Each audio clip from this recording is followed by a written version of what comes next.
Mga ka-builders, ganito update ko kayo paano magbutas ng tawag dito using oxyacetylene. Butasan natin yung bakal na 25 mm 1 inch.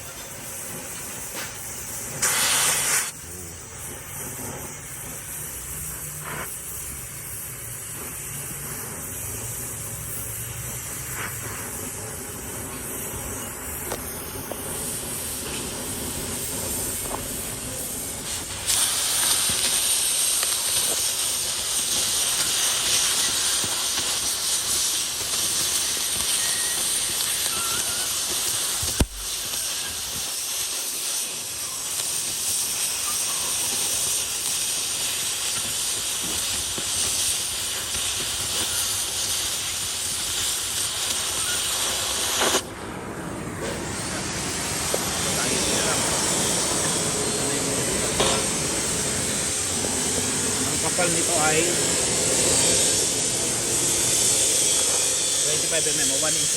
1 inch. Ito dito sa aking fabrication. Masyadong maliit yung aking area.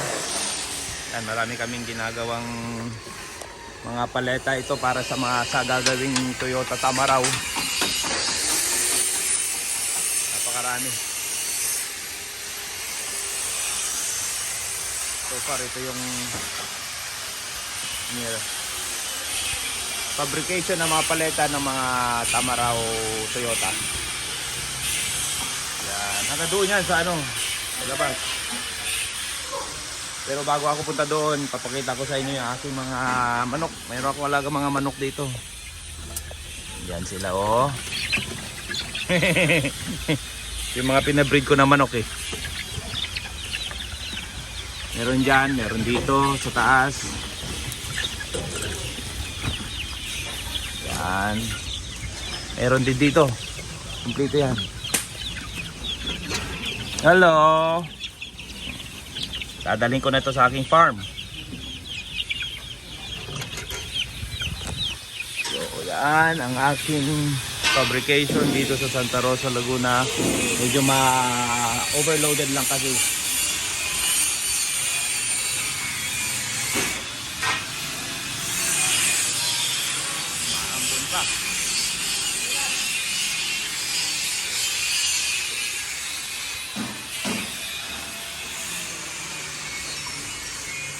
Yan. Ito sa San Lorenzo. Okay. That's all for now mga ka-builders. Yung update sa aking shop. Yung second floor ko ang office. Third floor at fourth ang aking tirahan na aking mga tao.